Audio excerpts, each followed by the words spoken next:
dareen maxaa lagu dhahaa luqadda Ingiriisiga dareen okay feeling haddaa dhahday jawaabtaada waa sax dareen waa feeling waa dareen okay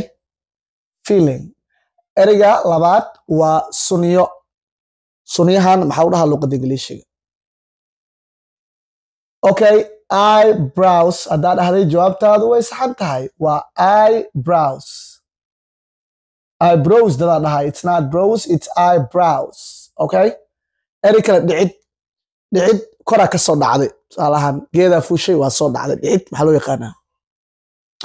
okay fall haddaa dhahday jawaabtaadu way saxan tahay dhicid waa fall ereyga afraad dabka cuntada ku karsano oo kushiinka fire haddaa dhahday jawaabtaadu way saxan tahay fire marna waxay noqonaysaa israasaaseen ama xabad ridid okay lalaabid ama laalaabid wax inaa laalaabtid laalaabid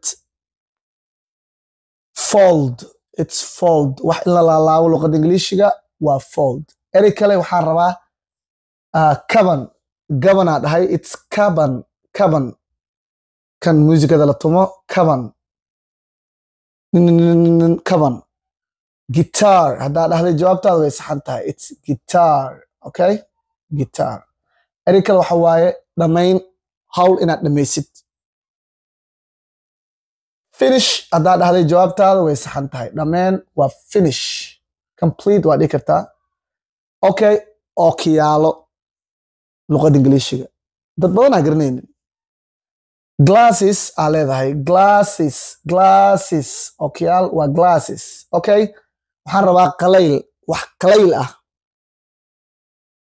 waxaa leedahay dry waxaa lagu dhawaaqaa dry okay ereyga ugu dambeeyo waa casiir cabitaanka la qaso oo laga sameeyo miraha dalka casiir maxaa lagu dhahaa luqadda Ingiriisiga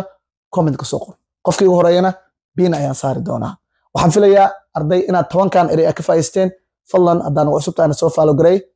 sidoo kale saddex asxaabtaada la wadaag muuqaalkan inta muuqaalkan oo kale aan ku kulmeyno waa macallin Camboolo idin leh waxbarasho horumar leh assalaamu calaykum waraxmatullaahi wabarakaatuh bye